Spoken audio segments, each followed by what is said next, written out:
All right, let's get more on this now from David Des Roches. He's an associate professor at the National Defense University's Near East South Asia Center for Strategic Studies. Professor, the U.S., as we know, has been lowering the expectations for this visit. Do you expect anything constructive to come out of this, or is this more about just trying to get relations back on track? The latter. I think your report rightly noted that expectations are low. I think that's always a smart move going in to dampen expectations. But I think here, just the fact that there is a meeting after such harsh rhetoric, and after this was postponed because of the spy balloon, just the fact that there is a meeting is itself significant.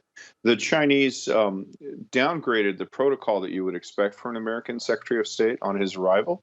So there is some indication the Chinese may seek to portray this as a sort of a supplicant coming to do that. But we'll see. If that doesn't happen, then I think this will be a productive basis for ongoing talks.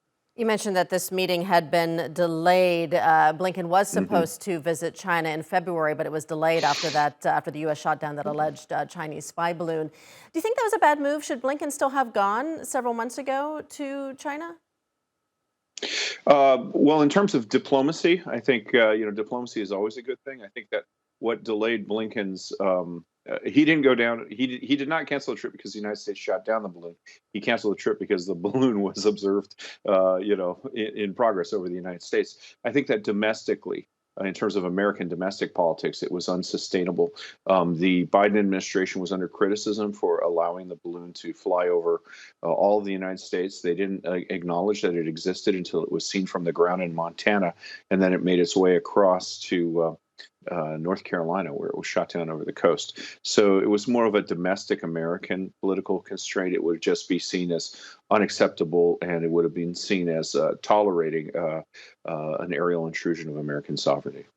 It's not clear if Blinken on this trip will meet with the Chinese President Xi Jinping, but Xi just last week met with Microsoft co-founder Bill Gates. What does that say to you about the state of U.S.-China relations? Do you think that's a bit of an embarrassment? Yeah, I think we're finding more and more evidence for the thesis that they're not really welcoming Blinken with the normal level of protocol that you would expect from an American Secretary of State. And the Chinese are extremely protocol conscious, and there are vast means and the gradations of this. So I think, Gates is a person who they want to keep on side. They want to keep him involved in commercial ventures. They perhaps want to expand that. They see him as entree into a global market. Blinken they see as a person to discuss things that, quite frankly, they don't want to discuss. So I think that that meeting will tell you something. And again, the lack of protocol at the reception of Blinken, I think, is something that we have to keep an eye on. We are expecting a possible meeting between the Chinese president and the U.S. president later on this year. Where do you see things headed, and how difficult do you think it will be for the U.S. and China to continue to navigate this relationship, which has always been a little bit volatile, especially in light of the Ukraine war and the increased tensions with Taiwan?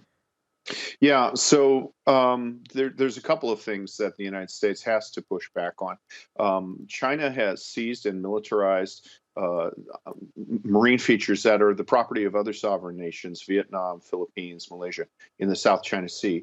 And they're trying to create a regime where those are treated as internal Chinese waters. And quite frankly, no seafaring nation and the countries that own those can't accept that. The United States is in the forefront of that. The second thing is, for years, there's been, decades, there has been an acceptance of some degree of Taiwanese sovereignty and some degrees of military demarcation, which China has moved to erase. That's not good for anybody. That's not good for anybody. The United States has to push back on that. On the other hand, Biden is gearing up for an election, and he wants to portray himself as the guy who brings stability, because one of his likely candidates is a person who most Americans do not regard as bringing stability, Donald Trump.